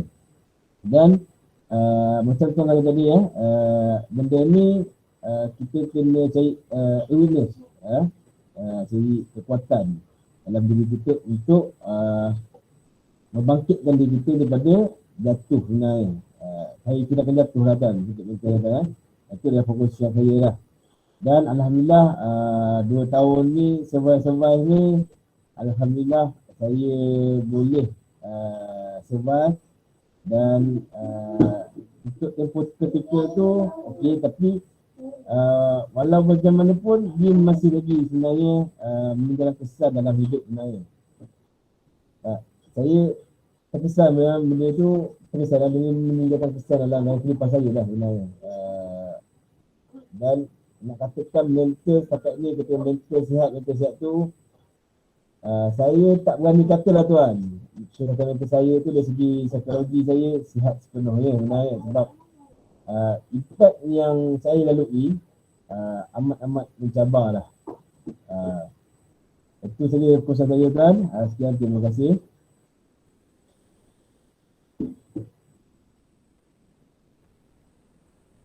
Alhamdulillah, terima kasih Tuan Azam atas perkongsian. Jadi apa kejayaan yang telah Tuan Azam dapat kecapi dalam menghadapi situasi pandemik COVID-19 yang melanda kita pada tahun lepas? Saya bukan Tuan Samsul, insyaAllah tuan kan. Saya orang biasa, cuma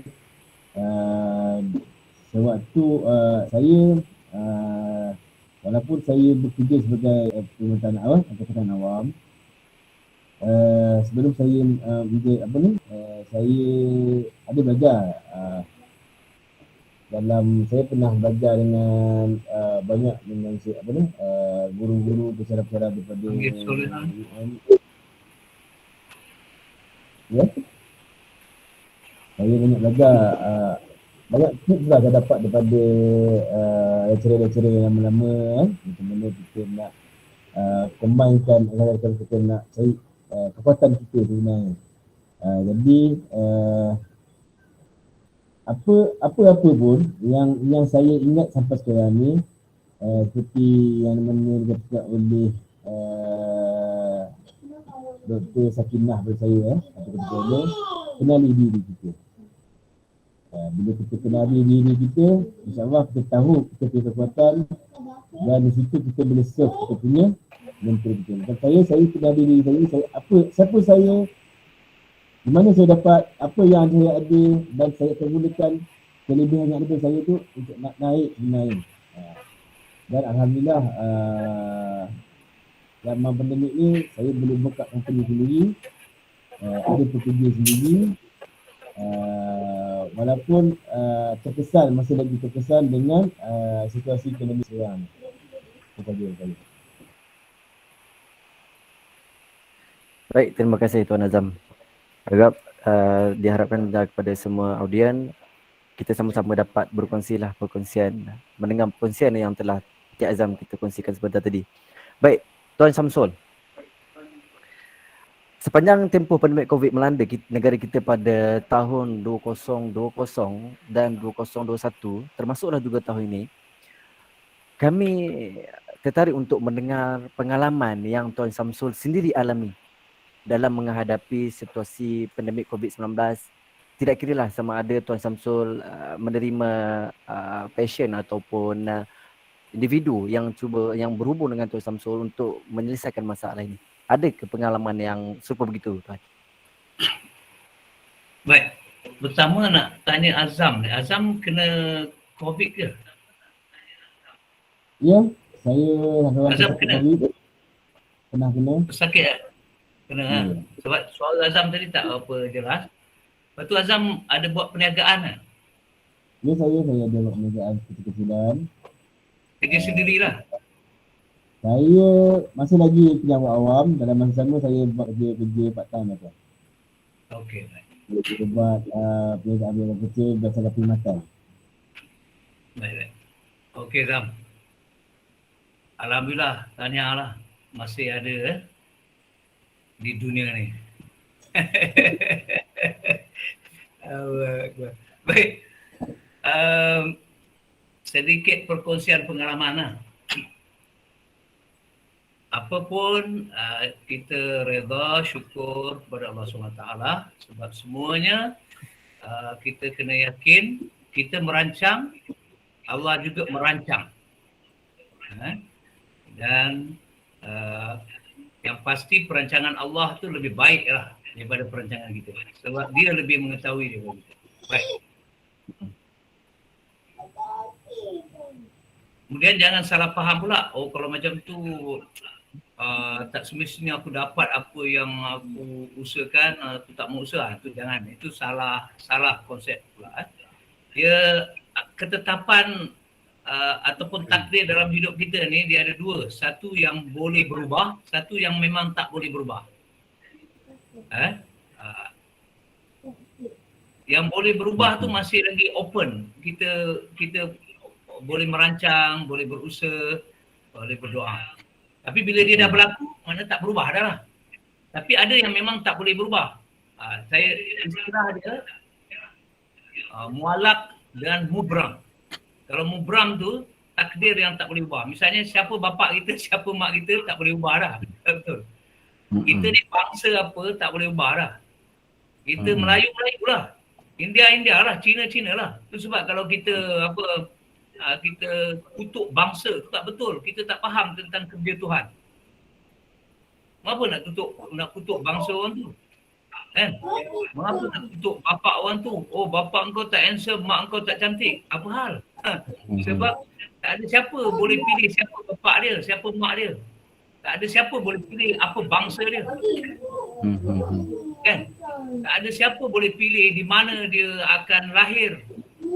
Tidak ada siapa boleh pilih dia lelaki atau perempuan. Kita dikurniakan sebagai seorang lelaki, alhamdulillah. Kita dikurniakan sebagai seorang perempuan, alhamdulillah. Sebab kalau siapa dapat anak lelaki dia tak boleh terima, anak perempuan dia tak boleh terima ataupun sebaliknya, dia tak faham tentang sesuatu yang memang tak boleh nak ubah. Tapi ada benda kita boleh ubah. Ini kita kena usaha. Misalnya kita sakit, kita boleh usaha supaya kita sihat. Kita miskin, kita boleh usaha supaya kita jadi kaya. Kita tak pandai, kita boleh usaha supaya kita jadi pandai. Itu contoh-contoh lah. Baik, negara kita negara miskin, boleh diusahakan jadi negara yang membangun. Boleh diusahakan jadi negara yang maju. Negara betul, kita tidak bertamadun lagi. Contoh infrastruktur world class, tapi cara kita menguruskan infrastruktur no class. Kan? Betul. Tanah sawah masih lagi kotor dan sebagainya. Itu boleh diubah. Baik. So, jadi kalau cerita saya lebih suka nak kongsi itu supaya kita faham bahawa dalam hidup ni ada benda yang you kena accept it as what it are. Okay, baik. Ataupun as what it was. Kan? Misalnya kalau kita lelaki dah terimalah dengan baik. Dan bersyukur. Tak payah lelaki nak jadi perempuan, perempuan nak jadi lelaki. Apa hal? Tapi kalau kita tak pandai, tak apa, saya terimalah saya dilahirkan tak pandai. Itu tak betul.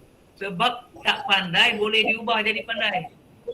Tak bersih boleh diubah jadi bersih. Okey. Okey, baik. Dalam hidup berkaitan dengan pandemik ni, ada ujian sebenarnya. Ujian langsung lah. Misalnya, anak saya masa awal-awal dulu, round pertama, ada seorang kena COVID-19. Masa tu dia cuti universiti, dia kerja part time dekat Pengerang. Dia kena dekat Pengerang. Dan kita tak ada maklumat pun lagi sangat tentang COVID. Tapi apa yang saya boleh share, alhamdulillah. Saya kata yang penting you stay positive, you find all the knowledge needed, coping skill needed. Urus diri tu. Ikut dia SOP. Alhamdulillah dia selesai. Dan sekarang dia tahun akhir di Universiti Malaysia Pahang. Okey, kemudian bila datang second round, menantu saya kena, cucu saya kena. Dan alhamdulillah survive. Dan kemudian kakak saya punya menantu kena dan seorang meninggal di Johor. Dia kena, isteri dia kena, kakak saya kena, suami dia kena, anak-anak yang lain semua kena. Tapi dalam ramai-ramai kena tu menantu dia seorang, Engku Najib, meninggal. Dah lebih kurang 1 bulan yang lepas meninggal. Masa tu isteri dia pun kena COVID. Bapa mentua dia, abang ipar saya pun kena COVID, meninggal. Okey, bagaimana dengan kami yang terkait dengan mereka yang kena ni? Jadi saya, ini bukan saja teori tapi I think it is something yang kita dah practice lah. Apa yang saya highlightkan kat tadi saya dan keluarga saya kena COVID ke apa pun kena dalam hidup kita. Macam saya cakap lah, pertama redha dulu. Ini Allah datangkan bukan saja-saja. Allah sayang kita tu. Mungkin kita dah lupa kat dia. Jadi mungkin dengan kena ni kita masih ingat. Sebab ramai orang dah lupa. Dia ada Tuhan. Dia percaya dia ada Tuhan. Tapi macam lupa dia ada Tuhan. Mayang lambat kan, mata masih lagi tengok banyak benda yang haram, telinga masih lagi dengar benda yang haram, macam-macam kita buat. Saya nak tanya, begitu Allah nak ingatkan kita, sampai Allah datangkan COVID, masih lagi orang tak ingat Tuhan. Cuba tengok kat luar sana, berapa ramai lagi orang yang tak kisah nak semayang, berapa ramai lagi orang yang tak kisah nak tolong orang susah. Bagaimana ramai lagi orang yang very selfish dalam hidup ni. Dia senang dia tak peduli orang susah. Jadi kalau tanya saya, pengalaman saya dengan keluarga lah yang terdekat kan, bila kena je kita jangan negatif, jangan kelang kabut, jangan gelabah. Sebab kita dah tahu dah hidup ini Allah jadikan hidup di dunia ni untuk diuji. Betul. Kita hidup di dunia ni untuk diuji dengan kesenangan. Allah nak tengok kita sabar atau tidak, kita syukur atau tidak. Diuji dengan kesusahan, Allah nak tengok kita sabar atau tidak. Dan kemuncaknya Allah nak tengok kau reda ke tidak dengan ketetapan aku. Kau kata kau percaya aku Tuhan kau, tapi kau nak jadi Tuhan kau nak jadi Tuhan. Macam mana saya maksudkan nak jadi Tuhan tu? Dia seolah-olah nak buat keputusan. Tuhan, yang ni boleh, yang ni tak boleh. COVID tak boleh. Kalau sesama boleh. Hujan boleh. Sekejap-sekejap je. Sampai banjir tak boleh. Ramai orang dia nak jadi Tuhan. Dia tak faham kerja dia yang mana, kerja Tuhan yang mana. Jadi bila kita nak jadi Tuhan, kita tak kata kita Tuhan, tapi dalam kehidupannya macam nak jadi Tuhan, jadi kita akan susah dalam kehidupan ni. COVID datang, susah. Tak percaya, besok tengok. COVID tak ada pun ada orang, kalau dia still nak jadi Tuhan, nak berperanan to play God, dia akan susah dalam hidup ni. Jadi never play God. Jangan jadi Tuhan, jangan ambil peranan Tuhan. InsyaAllah. COVID datang, jadi nasihat saya kepada ahli keluarga saya dah kena, kita ada Tuhan, kita ada Tuhan. Jadi Tuhan datangkan ni bukan saya saja, muhasabah sekarang. Jadi kalau patut jaga kesihatan, patut jaga makan, patut jaga minum, patut jaga sanitize. Kalau patut ambil vaksin, pergi ambil. Jangan kelang kabut. Jadi Tuhan nak tengok kau usaha macam mana. Sebenarnya keputusan utama di tangan Tuhan. Allah nak bagi markah pada usaha. Pada usaha kita. Usaha kita tu macam mana? Sungguh-sungguh tak? Usaha kita tu dengan keyakinan yang betul atau tidak? Usaha tu yang Allah nak bagi markah. Bukan hasil. Hasil tu kalau kita dapat seperti yang kita nak, itu bonus saja. Kalau kita tak dapat, itu pun satu kebaikan untuk kita. Misalnya, minta maaf cakap memang macam dia ni tak ada hati perut ke? Okey ya. Saya yakin anak saudara saya yang meninggal umur baru 33 tu kena COVID, suami dia meninggal. Itulah yang terbaik untuk dia. Itulah yang terbaik untuk isteri dia. Itulah yang terbaik untuk anak-anak dia. Dia tinggalkan 3 anak perempuan yang masih kecil. Belum bersekolah lagi. Anak yang sulung. Tapi mungkin kalau orang tak faham, dia kata saya macam, oh kerah ni hati dia. No. You must believe. Bila ditakdirkan sesuatu, bila dia mati, bukan kita yang matikan, Allah yang matikan. Mana itu yang terbaik untuk dia, itu yang terbaik untuk siapa saja yang ada hubung kait dengan dia. Kita tahu macam mana kalau dia hidup nanti nak jadi macam mana. Kita tahu macam mana. Yang tahu sepenuhnya sebelum, sekarang dan akan datang hanya Tuhan saja. Kita yang lepas dah lupa dah. Yang akan datang kita tak tahu. Yang sekarang pun banyak kita tak tahu. Betul. Yang sekarang ni banyak saya tak tahu. Berapa orang yang masih mendengar atau tidak. Dan sekarang ni pun saya tak tahu. Suara saya ni clear tak pada semua orang? InsyaAllah setakat ni clear tuan. Clear. Alhamdulillah clear. Okey. So tak tahulah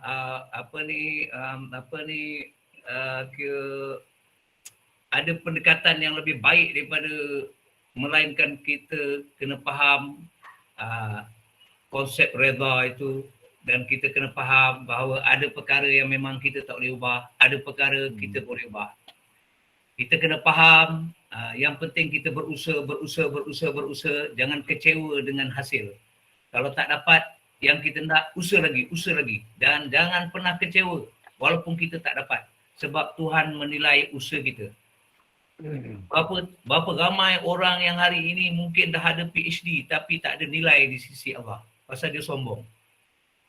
Berapa ramai orang yang dah jadi kaya raya tapi tak ada nilai di sisi Allah pasal dia kendekut, bakhil, tidak bersedekah. Berapa ramai orang yang hari ini handsome, body, sadu, pergi work out, badan berketul-ketul, ada six pack, ada berapa ketul kita berada, tapi tak ada nilai di sisi Allah. Pasal dia guna tu untuk berbangga. Kau tengok badan aku macam mana? Tak macam Azam. Banyak spare part, dia kata. Dan menghina orang. Badan dia sehat apa dia menghina orang. Jadi tak ada nilai di sisi Allah. Dia dapatlah hasil yang hendak. Badan berketul-ketul tapi tak ada nilai di sisi Allah. Tapi mungkin ada orang berusaha tapi tak dapat. Meniaga punya gaji tapi tak jadi kaya. Tapi tahu tak dia, setiap saat dia berusaha untuk jadi kaya tu, kalau dia mengikhlaskan diri dia redha dengan apa saja yang Allah berikan, semua tu ada nilai. Jadi tuan-tuan, insya-Allah kita akan sentiasa sihat mental kita, kesihatan mental kita, tapi kalau kita faham beberapa konsep ni. Pandemik ada ke tak ada ke, it is always the same. Ianya adalah ujian. Bila pandemik ada, ujian untuk kita bersabar. Sebab susah ni. Bila pandemik tak ada, kita senang, ujian. Sama ada kita bersyukur atau tidak. Dan kemuncaknya, kita redha tak? Segala-galanya dalam pengetahuan Allah dan dengan izin Allah, dan Allah nak lihat mana di antara dia, hamba dia yang baik. InsyaAllah. Relax. Atau kata dan kita mati, tak ada masalah. Tak ada masalah. Dan itu mungkin lebih baik daripada sehat terus mati. Takut tak tengah sehat tapi minta maaf juga memang tengah sehat tapi tengah tengok gambar lucah, mati. Allah SWT. Macam mana? Sehat-sehat, mulut tengah mengumpat, tengah menghina orang, mati. Macam mana? Itu jauh lebih hina daripada orang yang sakit tapi masa dia sakit tu, adakah ini sakit yang menyebabkan aku mati? Dia kena je COVID daripada hari pertama tu, dia taubat, insaf, tak semayang jadi semayang, tak bersedekah jadi bersedekah. Baik COVID dia dan dia terus momentum tu. Kan bagus. Kena COVID terus berubah jadi orang baik. Kalau betul dia mati dalam keadaan dia bersedia. Ibarat orang yang telah dijatuhkan hukuman mati di penjara, dia sentiasa dalam keadaan bersedia. Itu bersedia untuk bertemu dengan Tuhannya. Itu lebih baik daripada kita yang tak duduk dalam penjara tapi tak ada persediaan apa-apa. Jangan ingat orang yang duduk dalam penjara telah dijatuhkan hukuman gantung sampai mati itu hina. No, entah-entah kita yang kat luar ni lebih hina daripada dia. Dia dah tahu dah, aku ni anytime saja hukuman gantung ni akan diberitahu. Jadi sentiasa bersedia. Seolah-olah setiap saat itu adalah kehidupan terakhir dia. Dan dia jaga mulut dia, tak mau cakap benda tak baik. Dia jaga mata dia, tak mau lihat benda tak baik. Dia jaga telinga dia, tak mau dengar benda tak baik. Dia jaga hidung dia, tak mau hidup benda yang tak baik. Dia jaga semua anggota dia, tak mau pergi ke tempat baik, tak mau pegang benda yang baik. Dia jadi lebih baik daripada kita. Tapi manusia yang tak faham, tengok orang dalam penjara dengan penuh kehinaan. Walau ramai orang kat luar penjara lebih hina daripada orang yang dalam penjara. Betul kan? Walhal ramai orang yang tak kena COVID lebih hina daripada orang yang kena COVID. Yeah. Sebab saya yakin orang yang kena COVID itu semua insaf belaka. Insaf belaka. Yang tak insaf ni yang tak kena lagi.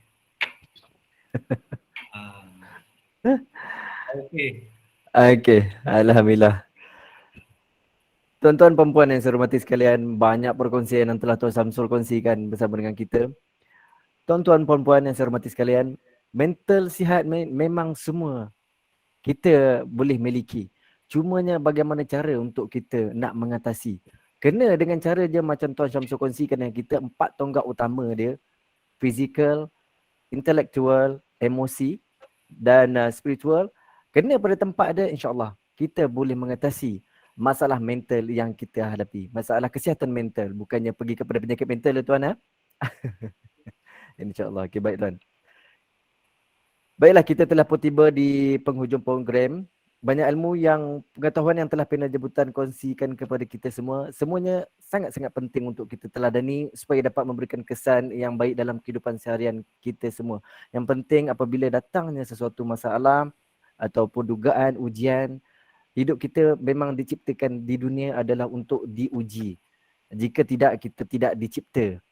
Baik kita jadi binatang ataupun haiwan lah. Memang dia orang tak ada diuji. Dia orang tidak ada akal fikiran. Dia orang cuma ada nafsu.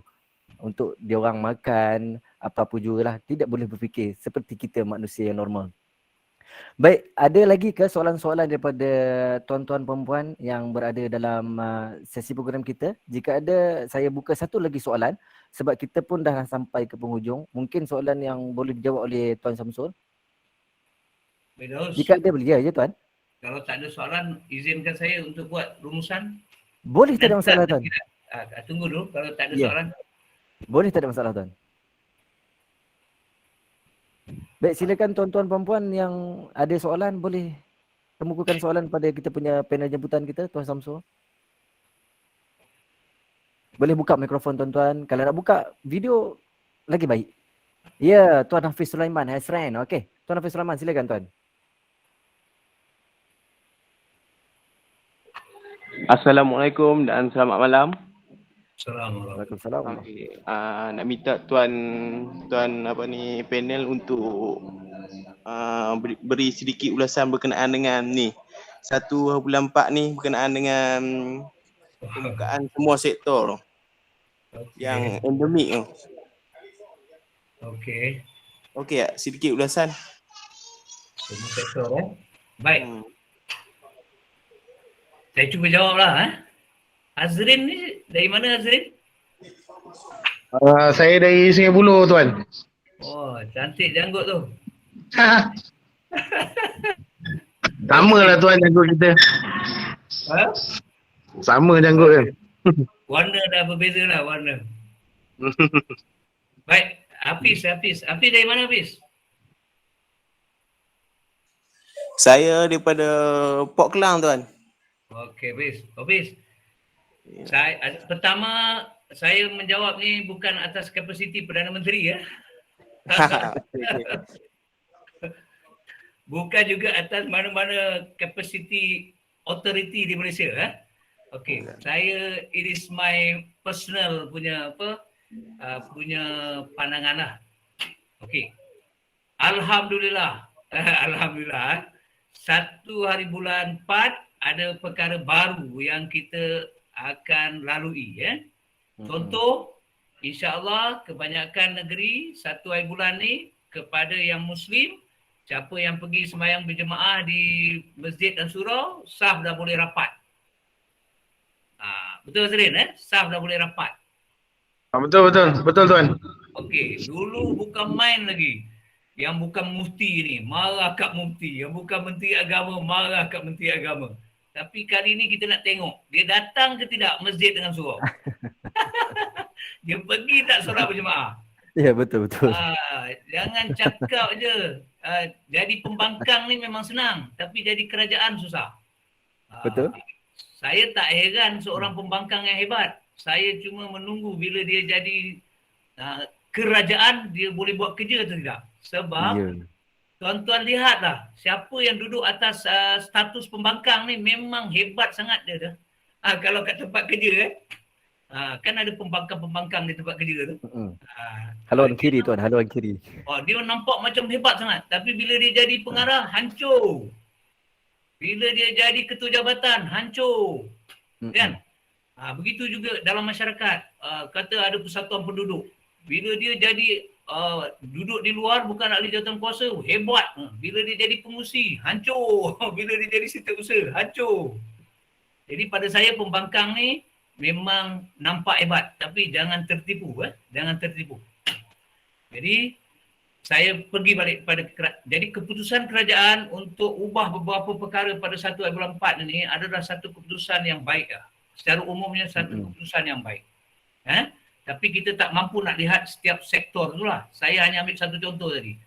Dah lama dah siapa yang pergi masjid surau ni tertunggu-tunggu bila nak sembahyang rapat balik. Kan? Jadi hari ni dah boleh. Cuma cabarannya pada kita sanggup tak switch dengan norma yang baru ni.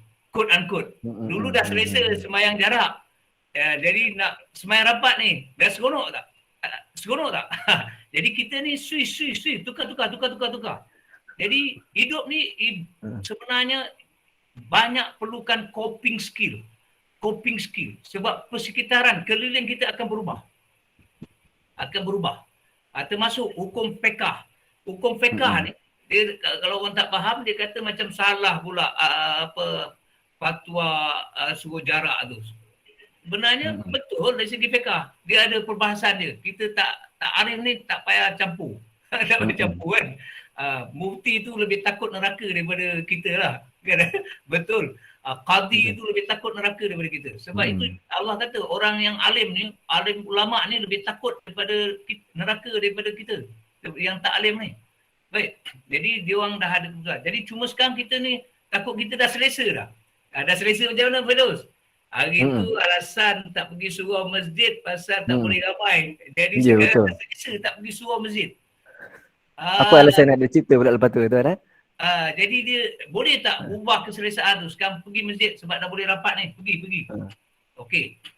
Lagi. Kemudian mungkin sektor dulu apa. Kalau saya salah tolong betulkan, mungkin ada dulu perniagaan tak boleh 24 jam. Sekarang dah boleh 24 jam. Okey dulu kita boleh kawal diri kita. Okey, waktu ni kita dah duduk rumah. Sekarang dah kedai mamak mungkin dah boleh buka 24 jam.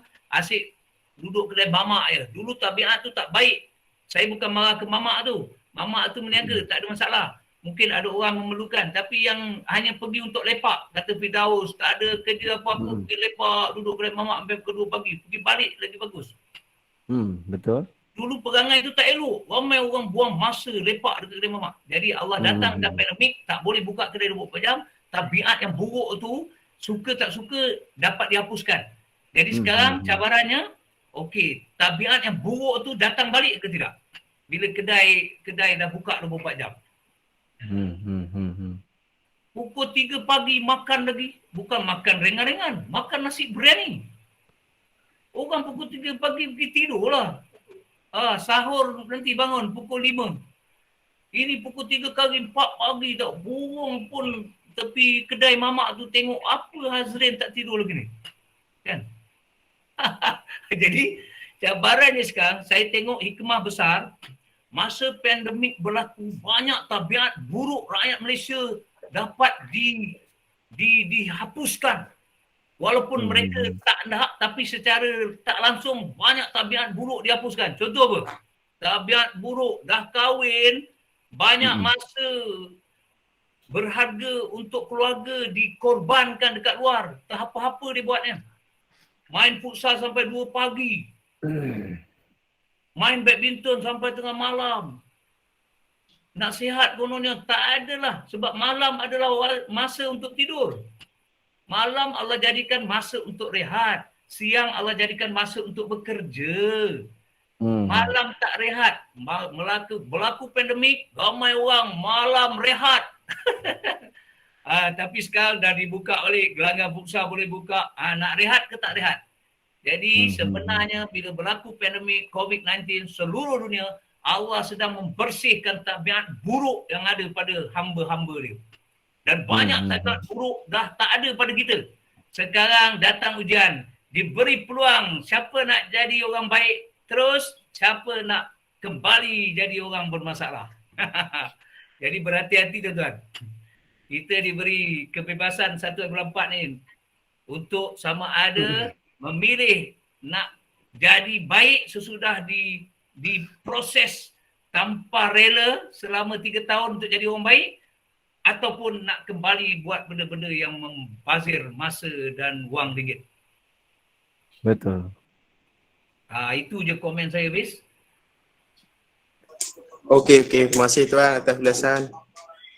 Baik, Saudara Hafiz, alhamdulillah insya-Allah Tuan Samsul dapat menjawab soalan yang Tuan Hafiz utarakan tadi. Jadi tuan-tuan, perempuan saya hormati, setiap masalah yang berlaku mesti ada musibah di sebaliknya.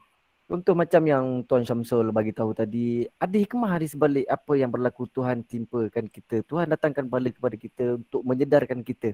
Ada juga di kalangan kita semasa sebelum berlakunya pandemik COVID, kita tak pernah menjadi imam pun dalam keluarga kita untuk isteri dan anak-anak. Tapi bila berlakunya pandemik, barulah kita tercari-cari belajar macam mana untuk kita menjadi imam kepada isteri dan anak-anak kita di rumah. Alhamdulillah, Allah bukakan lagi mata dan pintu hati kita untuk kita belajar menjadi seorang imam.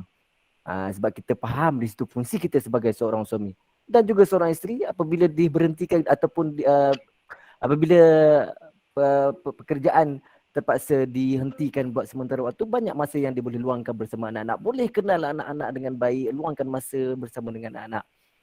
Jadi macam saya pula panel lah, saya bercerita macam tu. Baik Tuan Syamsul. Okey. Rumusan. Ya, silakan rumusan Tuan Syamsul. Okey, sebab dah nak pukul 10 tu. Ya, sedar tak sedar Okey. lama dah kita berlangsung ni. Saya harap rumusan saya ni boleh diterima, boleh dipahami. Okey. Ada beberapa perkara saya nak cakap, tapi tengoklah apa yang dapat saya cakap, itu saja. Saya nak stop at 10 PM. Ada 6 minit. Okey, macam ni. Dari perspektif Islam, kita akan hidup dalam 5 alam. Setiap individu akan hidup dalam 5 alam. Alam pertama, alam roh. Kita dah lalu dah. Alam roh tu maknanya, ni, diri kita bukan yang jasad ni. Diri kita yang roh ni dah ada dah dulu. Dah ada dah dulu. Di suatu tempat yang kita tak perlu tahulah kat mana. Tapi kita dah ada dah. Kita dah ada di alam roh dulu. Dalam bentuk roh lah. Bukan dalam bentuk jasad ni. Azam, okey tak? Dia termenung ke? Okey. Okey. Maknanya Tuhan dah ciptakan roh kita semua. Cuma roh tu ikut giliran nak lahir ke dunia ni. Okey Baik. Lepas alam roh, kita berpindah ke alam rahim. Tu duduk dalam rahim ibu kita. Orang kampung cakap duduk dalam perut. Bukan. Betul kan? Duduk dalam rahim. Perut tu tempat apa? Makanan. Makanan. Tempat makanan, ada usus kecil, usus besar tu. Baik, kita duduk dalam alam rahim. Okey, tu pun kita dah lalui. Dua alam ni tak ada isu. Tak ada persoalan yang kita perlu jawab. Dan kita tak tahu pun tentang dua alam ni pun tak apa. Kita tak tahu sangat tentang alam roh pun tak apa. Kita tak tahu sangat tentang alam rahim pun tak apa. Tapi kena percaya, memang dah ada dah. Dan yang paling jelas macam alam rahim lah. Kan sebelum kita lahir di alam dunia ni, kita ada alam rahim selama 9 bulan. Ada Betul. orang lebih. Betul. Baik, yang seronoknya dua alam ni tak ada persoalan. Kita tak perlu tanya. There is no responsibility. Cuma masa kita berada dalam alam rahim, mak kita yang telah berada di alam dunia tu kena jawab lah. Masa dia mengandungkan kita tu, macam mana dia uruskan. Okay, tapi kita yang duduk dalam alam rahim tak kena jawab. Baik. Lepas tu kita berpindah ke alam yang ketiga. Ini alam paling sensitif ni. Alam transisi. Di antara dua alam sebelum dan dua alam selepas. Alam dunia. Ni sekarang kita berada di alam dunia. Alam dunia ni. Kita berada di alam dunia. Alam transisi. Dan alam dunia ni yang kritikal. Alam dunia ni yang kritikal sebenarnya. Kalau kita urus dengan baik, insya-Allah alam barzah. Masa kita duduk dalam kubur tu okey, dan alam akhirat juga okey. Alam akhirat ialah di mana semua manusia dikumpulkan balik dan dijatuhkan hukuman seadil-adilnya dan diberi balasan seadil-adilnya. Dunia ni bukan tempat yang ada keadilan sebenarnya. Sebab yang jadi hakim dekat dunia ni manusia juga macam kita. Ada orang jahat dibebaskan, ada orang baik dihukum. Betul. Betul. Dekat Amerika baru ni dibebaskan seorang sesudah dipenjarakan selama 37 tahun tak salah saya di atas kesalahan yang bukan dia buat. Akhirnya ketika umur dia dah hampir 80 dia didapati tidak bersalah, dibebaskan. Adil ke hakim tu? Tak adil. Tapi boleh ke ditersalahkan hakim tu? Tak boleh. Sebab apa? Mungkin ketidakadilan tu berlaku di atas kejahilan dia ataupun di atas maklumat yang tidak lengkap. Kurang-kurangnya tertebus juga kesilapan dia tu bila dia tahu ini bukan masalah. Baik, dunia ni tempat apa? Tempat bukan istirahat. Dunia ni tempat kita bekerja, bercucuk tanam, bercucuk tanam. Tempat kita cari ilmu, cari pengetahuan, cari kepahaman, amalkan, buat baik kat atas diri kita, buat baik kat atas keluarga kita, buat baik kat atas orang. Ya, laksanakan tanggungjawab kita terhadap Tuhan. Sebab kita kena percaya. Oleh kerana dunia ini bukan tempat yang adil, ada orang baik tidak diberi balasan yang baik, ada orang jahat telah diberi keistimewaan yang sangat luar biasa, maka di manakah keadilan Tuhan kalau tidak ada tempatnya untuk keadilan itu berlaku? Maka keadilan itu pasti ada tempatnya. Tempat itu ialah di alam barzah dan di alam akhirat. Kalau kita tak percaya ada alam barzah, alam akhirat, bermakna